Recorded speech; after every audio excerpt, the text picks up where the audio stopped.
अस्सलाम वालेकुम। उम्मीद है कि आप सब खैरियत से होंगे। तो आज हम अपना बायोलॉजी का नेक्स्ट लेक्चर स्टार्ट करने जा रहे हैं। जैसे कि हमने अपनी लास्ट क्लास में levels of biological organisation study कर रहे थे, तो हमने ये एक इंडिविजुअल लेवल तक पढ़ लिया था। उससे पीछे हमने स्टार्ट किया था सबसे पहले लेवल्स ऑफ ऑर्गेनाइजेशन में हमने बायो एलिमेंट्स देखे थे। तो बायो एलिमेंट्स में हमने ये कुछ टर्म्स थी, इनको देखा था।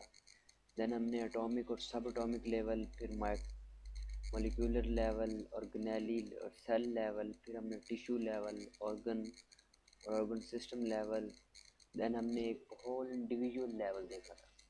तो आज हमारा जो बेसिक टॉपिक है, जो मेन टॉपिक है, वो है हमारे पास पॉपुलेशन लेवल। तो एक पॉपुलेशन क्या है? A population is a group of living organisms of same species located in the same place and same time. तो हमारे पास जो पॉपुलेशन और कम्युनिटी है ना, इन दोनों में सिर्फ एक चीज़ समझने वाली है। वो क्या है कि हमारे पास जो एक पॉपुलेशन होती है वो ये होती है कि उसमें जो ऑर्गेनिज्म होते हैं वो एक सेम टाइम और सेम प्लेस पे प्रेजेंट होते हैं। कम्युनिटी में भी ऑर्गेनिज्म सेम टाइप के ऑर्गेनिज्म और सेम प्लेस पे प्रेजेंट होते हैं। लेकिन इन दोनों में डिफरेंट क्या है? इन दोनों में जो मेन डिफरेंस है वो ये है कि हमारे पास जो एक पॉपुलेशन होती है, पॉपुलेशन में हमारे पास एक सिंगल स्पीशीज होती है, यानी कि सेम टाइप ऑफ स्पीशीज होती हैं। लेकिन कम्युनिटी में हमारे पास ये होता है कि जो स्पीशीज होती हैं वो डिफरेंट हो सकती हैं। मसलन एनिमल्स हो सकते हैं, प्लांट्स हो सकते हैं, या मे बी और कोई भी स्पीशीज हो सकती है। तो पॉपुलेशन और कम्युनिटी में हमारे पास मेन डिफरेंस जो सेम क्या है? सेम है कि हमारे पास स्पीशीज होते हैं जो सेम टाइप और सेम प्लेस पे प्रेजेंट होते हैं। कम्युनिटी में भी स्पीशीज होती हैं जो कि सेम टाइप और सेम प्लेस में प्रेजेंट होते हैं। लेकिन पॉपुलेशन में सेम स्पीशीज होती हैं, मतलब एक ही काइंड की स्पीशीज होती हैं। और पॉपुलेशन और कम्युनिटी में हमारे पास, क्योंकि कम्युनिटी बनती ही डिफरेंट पॉपुलेशन से है, इन दोनों में मेन डिफरेंस तो ये है। नेक्स्ट हम पॉपुलेशन की एग्जांपल देखते हैं। तो एग्जांपल ऑफ क्या है कि number of rats in a field of rice, the number of students in your biology class are human population in a city. तो क्या है कि वो ये कहता है कि हमारे पास किसी भी एक राइस की फील्ड में जो रैट्स पाए जाते हैं, अब रैट्स है तो क्या है? सेम स्पीशी है। मेरे पास number of students in your biology class, biology की क्लास में नंबर ऑफ स्टूडेंट्स, तो स्टूडेंट क्या है? एक एक हमारे पास सिंगल टाइप की स्पीशी है। दैन हमारे पास ह्यूमन पॉपुलेशन, किसी भी शहर में ह्यूमन की पॉपुलेशन है तो वो भी सिंगल टाइप ऑफ स्पीशी है। तो हमारे पास जो एक पॉपुलेशन है ये एक higher level of biological organisation है देन एक ऑर्गेनिज्म। क्योंकि हमारे पास हमने नेक्स्ट जो अपनी लास्ट क्लास में पढ़ा था वो हमने एक इंडिविजुअल लेवल पढ़ा था। तो ऑर्गन और ऑर्गन सिस्टम मिलकर एक इंडिविजुअल बना रहे थे। लेकिन जब इंडिविजुअल मिलते हैं तो देन हमारे पास पॉपुलेशन बन गया। तो पॉपुलेशन एक इंडिविजुअल लेवल से एक बड़ा लेवल है, क्योंकि इसमें हमारे पास सेम स्पीशीज इन्वॉल्व होती है। तो इसमें क्या होता है कि मेन चीज़ है, क्या होता है? Same species. तो this level of organization has its own attributes which come into being by living together of group of organisms of same species। तो इनकी जो मतलब क्वालिटीज़, इनके करेक्टर्स, जो जो भी चीज़ें बनती हैं वो कैसे डेवलप होती हैं? वो इस तरह डेवलप होती हैं कि जब सेम स्पीशीज़ आपस में रहते हैं तो उनके दरमियान जो इनकी अट्रैक्शन होती हैं वो इनकी एट्रीब्यूट्स होती हैं, मतलब इनकी क्वालिटीज़ हम कह सकते हैं, इनकी खसूसियात होती हैं। वो हमारे पास जब ग्रुप ऑफ ऑर्गेनिज्म हमारे पास क्या हो रहे होते हैं कि सेम स्पीशीज के सेम टाइम पे रह रहे थे। तो सम of Deen attributes are gene frequency. तो जो हमारे पास शॉर्ट क्वेश्चन आ सकता है कि what are the attributes of population. तो एक पॉपुलेशन की हमारे पास एट्रीब्यूट्स क्या हो सकती हैं? तो फर्स्ट वन है frequency, gene flow, age distribution, population density, population pressure reduction. All these are new parameters which have appeared due to population of an organism. तो ये हमारे पास कुछ न्यू पैरामीटर्स हैं जो पहले हमने फ्रीक्वेंसी, जीन फ्रीक्वेंसी, मतलब एक जीन की क्या फ्रीक्वेंसी है, जीन फ्लो, जीन किस तरह अपने पेरेंट्स से अपने नेक्स्ट जनरेशन यानी कि चाइल्ड और उनके नेक्स्ट चाइल्ड में है। तो एज डिस्ट्रीब्यूशन मतलब एज क्या चल रही है, पॉपुलेशन डेंसिटी मतलब पॉपुलेशन कितनी डेंस है, इनके कितने ऑर्गेनिज्म हमारे पास एक सिर्फ चीज़ के सेम टाइप और सेम प्लेस पे रह रहे हैं। इन पॉपुलेशन का प्रेशर यानी कि पॉपुलेशन का एनवायरनमेंट के ऊपर क्या इफेक्ट है या क्या प्रेशर है, ये हमारे पास कुछ एट्रीब्यूट्स हैं। और इन सब को हम अपने नेक्स्ट चैप्टर में बहुत अच्छी तरह स्टडी करेंगे, मतलब यहाँ पे सिर्फ इनका एक ओवरव्यू है जर्नल सा। तो ये है हमारे पास पॉपुलेशन लेवल कि पॉपुलेशन क्या होती है, कि group of living organism of the same species. बस पॉपुलेशन में क्या है कि ऑर्गेनिज्म सेम स्पीशीज के होने चाहिए। एग्जाम्पल क्या है कि rats in the field of rice, number of biology student in biology class, तो human population in a city. ये जो हमारे पास एक पॉपुलेशन लेवल है, ये यानी कि बिगर लेवल ऑफ ऑर्गेनाइजेशन है। क्योंकि एक इंडिविजुअल में ऑर्गन सिस्टम होते हैं, यानी कि एक इंडिविजुअल से जब आपस में इंडिविजुअल्स मिलते हैं तो देन हमारे पास उनके मिलने से जो एक लेवल जनरेट होता है, दैट इज़ पॉपुलेशन लेवल। तो इसमें ऑर्गेनिज्म की जो क्वालिटीज़ होती हैं, उन सब क्वालिटीज़ आपस में मिलती हैं, तो हमारे पास जो सब क्वालिटीज़ होती हैं उन क्वालिटीज़ को मिला के हमारे पास जो पॉपुलेशन होती है उसकी क्वालिटीज़ यानी कि उसकी एट्रीब्यूट, उसकी क्वालिटीज़ वजूद में आती हैं। तो देन हमारे पास एक शॉर्ट क्वेश्चन है कि what are the attributes of a population, के पॉपुलेशन की एट्रीब्यूट्स क्या हो सकती हैं। जीन फ्रीक्वेंसी है, जीन फ्लो है, एज डिस्ट्रीब्यूशन है, पॉपुलेशन डेंसिटी है, देन पॉपुलेशन प्रेशर है। ये मेरे पास शॉर्ट क्वेश्चन है और ये पूरा एक पॉपुलेशन और कम्युनिटी लेवल एक लॉन्ग क्वेश्चन। तो नेक्स्ट हमारे पास जो है दैट इज़ कम्युनिटी। कि हमारे पास एक कम्युनिटी क्या है।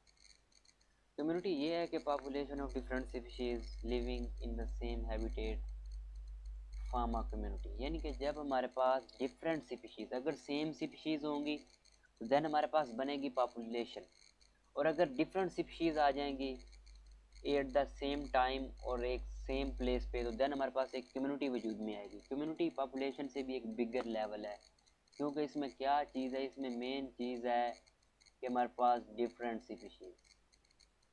स्पीशीज हमारे पास डिफरेंट होंगे। तो communities are dynamic collection of organisms in which one population may increase and other may decrease। तो वो ये कह रहा है कि हमारे पास ये जो कम्युनिटीज़ होती हैं वो डायनामिक कलेक्शंस हैं, यानी कि ये एक स्टैटिक यानी कि एक वक्त में मतलब एक ही जगह पे, जिन्हें कहते हैं ना स्टैटिक चीज़ होना, वो नहीं होते। ये इनमें चेंजेस आते रहते हैं। जैसे अगर एक कम्युनिटी के अंदर एक स्पीशीज़ की पॉपुलेशन इंक्रीज़ होगी तो दूसरी एट द सेम टाइम पे डिक्रीज़ हो रही होगी। इस रिलेशन को कहते हैं प्रीडेटर एंड प्रे रिलेशनशिप। तो इसको हम एक एग्जांपल से समझते हैं। जैसे क्या होगा कि हमारे पास अगर शिकारी ज़्यादा हैं तो क्या होगा कि हमारे पास जो जानदार हैं उनका शिकार भी बहुत ज़्यादा होगा।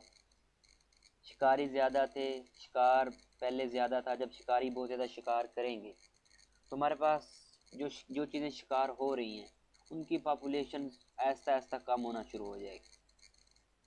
तो कम होती होती बहुत कम हो जाएगी। तो अब उनकी पॉपुलेशन तो बहुत ज़्यादा कम हो गई है, तो अब क्या होगा। अब हमारे पास ये होगा कि अब जो हमारे पास हंटर्स जो शिकारी हैं, अब उनको जब खुराक नहीं मिलेगी तो वो क्या होंगे, वो मरना स्टार्ट हो जाएंगे। तो जब उनकी पॉपुलेशन कम होगी तो फिर हमारे पास जो प्रे थे, जो शिकार थे, उनकी पॉपुलेशन फिर दोबारा से स्टार्ट हो जाएगी। और ये इस तरह मतलब एक कुदरत का निज़ाम है, चल रहा है। इसे प्रीडेटर प्रे रिलेशनशिप कहते हैं कि जब अगर किसी एक कम्युनिटी में अगर एक पॉपुलेशन बढ़ रही है और उस पॉपुलेशन का किसी दूसरी स्पीशीज़ की पॉपुलेशन पे इफ़ेक्ट हो रहा है, तो एक बढ़ रही है तो दूसरी कम होगी, और दूसरी फिर अगर पहले वाली कम हो रही है तो दूसरी बढ़ रही है, और अगर पहले वाली बढ़ेगी तो दूसरी हमारे पास ऑटोमेटिकली कम हो जाएगी। तो अगर एक और दूसरी, ये मतलब एक दूसरे का प्रेडेटर प्रे का इफेक्ट होता है एक कम्युनिटी में, पॉपुलेशन का एक दूसरे के ऊपर। Then some communities are complex and well interrelated. Other communities may be simple and simple community. Any change can have displace or long lasting effect. तो ये कहना चाह रहा है कि हमारे पास जो some communities होती हैं वो complex होती हैं और some communities जो हमारे पास होती हैं वो small होती हैं और आपस में interlinked होती हैं। तो जो complex communities होती हैं उनमें different तरह की populations हमारे पास एट द सेम टाइम और सेम स्पेस पे प्रेजेंट होती है। और जो एक सिंपल कम्युनिटी है वो हमारे पास सिंपल मतलब दो पॉपुलेशन हो सकती है या कुछ भी। अब एक सिंपल पॉपुलेशन है तो सिंपल पॉपुलेशन में अगर कोई चेंज आएगा तो वो बहुत ही ज़्यादा चेंज मतलब बहुत यानी कि ड्रास्टिक चेंज होगा और उसका इफेक्ट बहुत ज़्यादा होगा क्योंकि पॉपुलेशन हमारे पास पहले ही कम थी। और अगर किसी एक पॉपुलेशन पे कोई असर पड़ा है तो क्या होगा, दूसरी पे बहुत ज़्यादा असर पड़ेगा। लेकिन जो एक हमारे पास लार्ज कम्युनिटी होती है उसमें अगर किसी एक कोई पॉपुलेशन एक कम भी हो जाए तो उसका इतना ज़्यादा इफेक्ट नहीं होता। लेकिन जो हमारा कम्युनिटी के अंदर जो हमारे पास सिंपल कम्युनिटी होती है ना, तो इसका जो इफेक्ट होता है एनिमल्स का एक दूसरे के ऊपर, या ऑर्गेनिज्म का, जानदारों के एक दूसरे के ऊपर, वो बहुत ज़्यादा होता है। The following account made clear that an organism can study at different level of organization. It can be studied subatomic. जैसा कि हम पहले पढ़ चुके हैं कि एक ऑर्गेनिज्म को स्टडी, अब होल ऑर्गेनिज्म को स्टडी करने के लिए हम क्या करते हैं, पहले हमारे पास सबएटॉमिक, फिर मॉलिक्यूलर, फिर उसमें क्या आ जाते हैं मैक्रो मॉलिक्यूल्स आ जाते हैं, देन हमारे पास ऑर्गेनेली आ जाते हैं, फिर सेल आता है, फिर टिश्यू बनते हैं, फिर ऑर्गन बनते हैं, सिंपल ऑर्गन, ऑर्गन मिलके ऑर्गन सिस्टम लेवल बनाते हैं। तो ये सब हमारे पास लेवल ऑफ बायोलॉजिकल ऑर्गेनाइजेशन है। We can look at individual, तो देन जब हमारे पास ऑर्गन सिस्टम, डिफरेंट तरह के ऑर्गन सिस्टम आपस में मिलते हैं तो हमारे पास एक होल इंडिविजुअल यानी कि एक होल ऑर्गेनिज्म बनता है। और जो एक इंडिविजुअल होता है वो किसी भी एक पॉपुलेशन का पार्ट हो सकता है। देन हमारे पास पॉपुलेशन ऑफ सिमिलर इंडिविजुअल जब मिलते हैं तो देन हमारे पास कम्युनिटी बनता है। तो कम्युनिटी का जो यूनिट होता है वो हमारे पास पॉपुलेशन होता है। और जब अदर्स पॉपुलेशन और बहुत सी पॉपुलेशन आपस में मिल जाएं तो देन हमारे पास कम्युनिटी बन जाती है। और जब कम्युनिटीज़, डिफरेंट तरह की कम्युनिटीज़ मिलें तो हमारे पास एक बायोम यानी कि एक इकोसिस्टम, जिसमें बायोटिक और एबायोटिक फैक्टर दोनों हो सकते हैं।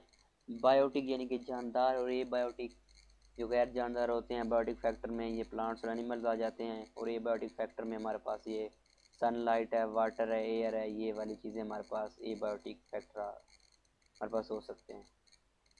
तो अब हमें एमसीक्यूज भी आ सकते हैं। एमसीक्यूज क्या आ सकते हैं कि हमारे पास जो एक बायोम है तो उसका यूनिट क्या है, यानी कि बायोम है, बायोम में क्या चीज़ें प्रेजेंट होती हैं। तो बायोम में हमारे पास डिफरेंट कम्युनिटीज़ प्रेजेंट होती हैं। कम्युनिटीज़ में क्या चीज़ें प्रेजेंट होती हैं, पॉपुलेशंस। पॉपुलेशंस में क्या होते हैं, पॉपुलेशन में हमारे पास इंडिविजुअल्स प्रेजेंट होते हैं। इंडिविजुअल में क्या होते हैं, ऑर्गन सिस्टम्स होते हैं। ऑर्गन सिस्टम लेवल यानी कि ऑर्गन सिस्टम एक दूसरे से डिफरेंट तरह के ऑर्गन सिस्टम मिल के हमारे पास एक इंडिविजुअल बनता है। ऑर्गन सिस्टम में क्या होते हैं, ऑर्गन सिस्टम में हमारे पास सिंपल ऑर्गन होते हैं। ऑर्गन में क्या होते हैं, टिश्यूज होते हैं। टिश्यूज में सेल होते हैं। सेल में क्या होते हैं, ऑर्गेनेलीज होती हैं। ऑर्गेनेलीज में माइक्रो और मैक्रो मॉलिक्यूल्स हो सकते हैं। देन हमारे पास उन मॉलिक्यूल्स में क्या होते हैं, एटम होते हैं। एटम में क्या होते हैं, सब एटॉमिक पार्टिकल्स होते हैं। तो ये एक हमारे पास पूरी सीरीज या एक चेन है जो कि पार्टिकल्स, सब एटॉमिक पार्टिकल से शुरू होकर एक बायोम तक जाती है। तो the organism interaction can take many shapes. It may be predation, parasitism, commensalism, mutualism. तो ये वाली जो हमारे पास टर्म्स हैं ये कुछ साइंटिफिक टर्म्स हैं। क्या होती हैं, प्रीडेशन, फिर पैरासाइटिज्म है, कमेंसलिज्म है, फिर हमारे पास म्यूचुअलिज्म है और कंपटीशन है। तो ये तमाम टर्म्स आगे हमारे पास यूज़ होंगी। बस इनके एक सिंपल सा ओवरव्यू क्या है, प्रीडेशन है। प्रीडेशन में क्या होता है एक प्रीडेटर होता है और एक प्रे होता है, यानी कि एक शिकारी होता है और एक शिकार होता है। इस रिलेशन को प्रीडेशन कहते हैं। पैरासाइटिज्म, पैरासाइट आपने, जैसा कि हमने अपने फर्स्ट लेक्चर में पढ़ा था, बायोलॉजी की ब्रांचेस में हमारे पास एक ब्रांच थी पैरासाइटोलॉजी, स्टडी ऑफ पैरासाइट्स। तो पैरासाइट में पैराटिज्म में आ जाते हैं। क्या होता है, एक पैरासाइट होता है वो अपने होस्ट से फूड एंड शेल्टर रहता है और बदले में उसे नुकसान हो जाता है। तो ये कमेंसलिज्म है, ये म्यूचुअलिज्म। कमेंसलिज्म से पहले म्यूचुअलिज्म को समझते हैं। म्यूचुअलिज्म क्या है? म्यूचुअलिज्म दो डिफरेंट स्पीशीज़ के दरमियान एक रिलेशन है जिसमें या तो दोनों को फ़ायदा हो सकता है, या तो एक को फ़ायदा हो सकता है, या एक को फ़ायदा और नुकसान हो सकता है। तो म्यूचुअलिज्म तो है कि दो डिफरेंट स्पीशीज़ के दरमियान एक ऐसा रिलेशन जिसमें वो अपने फ़ायदे के लिए एक दूसरे के साथ रह रहे होते हैं। या तो दोनों को फ़ायदा होता है, या एक को फ़ायदा होता है, या एक को फ़ायदा होता है और एक को नुकसान होता है, और या एक को फ़ायदा होता है और एक को कुछ भी नहीं होता। तो जो हमारे पास कमेंसलिज्म है, कमेंसलिज्म में ये होता है कि एक जानदार को फ़ायदा होता है, दूसरे को ना फ़ायदा होता है ना नुकसान होता है। तो क्या होता है, इसकी एग्जांपल क्या है? इसकी एग्जांपल क्या है कि जब हमारे पास एक शार्क है, एक शार्क फिश अपना शिकार के लिए जाती है, तो एक छोटी फिश जिसे रिमोरा कहते हैं वो उसकी बॉडी के साथ चिमट जाती है, और वो इस तरह उसे चलना भी नहीं पड़ता, यानी कि सफ़र नहीं करना पड़ता, तैर के नहीं जाना पड़ता, तो वो अपनी मंजिल तक पहुंच जाती है। और शार्क जब अपना शिकार करती है तो वो पीसीज, जो छोटे मोटे पीसीज इधर उधर गिर रहे होते हैं, तो वो खाती है। अब शार्क को तो इससे कोई नुकसान नहीं है, लेकिन दूसरी जो फिश है वो उसको फूड और वो मिल रही है। कंपटीशन, कंपटीशन एक ऐसा इन्वायरमेंट होता है कि जिसके अंदर डिफरेंट हमारे पास ऑर्गेनिज्म एक कंपटीशन में रह रहे होते हैं, यानी कि उनके दरमियान, जिसे कहते हैं ना कि जीने का कंपटीशन होता है कि बस लाइफ कैसे, बस लाइफ में ज़िंदा रहना है। तो ये वाला जो रिलेशन है ये हमारे पास कंपटीशन में आ जाता है। देन हमारे पास है लिविंग वर्ल्ड इन स्पेस। तो living world today is enormous in size, it has been reproducing and evolving since time of its origin on the planet. तो हमारे पास जो लाइफ है वो अपने शुरू से लेकर आज तक क्या हो रही है कि हमारे पास रिप्रोड्यूस और इसमें एवोल्यूशन हो रही है। एवोल्यूशन क्या है? एवोल्यूशन ये है कि डार्विन को फादर ऑफ एवोल्यूशन कहा जाता है, उसने सबसे पहले थ्योरी ऑफ एवोल्यूशन दी थी। तो वो क्या है कि हमारे पास जानदार, यानी कि बाप कुछ और थे, पेरेंट्स, फोर फादर्स पहले बहुत कुछ और थे, फिर पेरेंट्स ने अकॉर्डिंग टू द एनवायरनमेंट और अकॉर्डिंग टू द, यानी कि कहते हैं ना, हालात के मुताबिक बदले। तो ये वो वाली चीज़ है, इसे एवोल्यूशन कहते हैं। तो एवोल्यूशन का हमारे पास आगे पूरा नेक्स्ट चैप्टर है, वो हम इंशाल्लाह उसमें स्टडी करेंगे। तो अब हमारे पास बायोम, बायोम एक शॉर्ट क्वेश्चन है, तो हम इसकी सिंपल एक डेफिनेशन देख लेते हैं कि एक बायोम क्या है। तो biome is a large regional community primarily determined bye climate. तो हमारे पास बायोम जो है वो एक क्या है, एमसीक्यूज आ सकता है। बायोम हमारे पास एक लार्ज रीजनल कम्युनिटी है। बायोम हमारे पास एक कम्युनिटी है, एक लार्ज कम्युनिटी है। ये एमसीक्यूज है, बहुत इंपॉर्टेंट, अक्सर आ जाता है कि बायोम क्या है। बायोम हमारे पास एक कम्युनिटी है जो क्लाइमेट डिटरमिन, यानी कि मौसम डिटरमिन करता है। It has been found that major types of determine the other kind of planets and plants and animals. These biomes have therefore named after the type of major plant major for the ecosystem, the major biomes, the word you will study in the chapter of ecology। तो ये वाले जो हमारे पास biomes हैं, इनके हमारे पास कहाँ कहाँ पे और किस किस फार्म में हमारे पास लाइफ प्रेजेंट है, तो वो हमारा इंशाल्लाह आगे एक चैप्टर है इकोलॉजी, तो हम उसमें उसमें स्टडी करेंगे। तो बस बायोम का यही याद रखना है कि ये एक लार्ज रीजनल कम्युनिटी है, और इसको डिफ़ाइन कौन करता है? इसको डिफ़ाइन करता है हमारे पास क्लाइमेट। ये भी एमसीक्यूज आ जाता है कि इसको डिटरमाइन कौन करता है। तो एक बायोम एक लार्ज रीजनल, पहली बात तो बायोम एक कम्युनिटी है, लार्ज रीजनल कम्युनिटी है, इसको डिटरमाइन करता है क्लाइमेट। और major type of plants determine the other kind of plants and animals. तो इसमें प्लांट्स डिटरमाइन करते हैं अदर काइंड ऑफ प्लांट्स और एनिमल्स को। तो ये हमारे पास आगे मेजर बायोम है जिनमें इकोसिस्टम भी आ जाएंगे, और वो सारी चीज़ें हम इंशाल्लाह अपने आगे वाली क्लास में पढ़ेंगे। तो थैंक्स फॉर वाचिंग, और अगर वीडियो अच्छी लगे तो इसे लाइक और चैनल को भी सब्सक्राइब कीजिए। ओके, अल्लाह हाफिज़।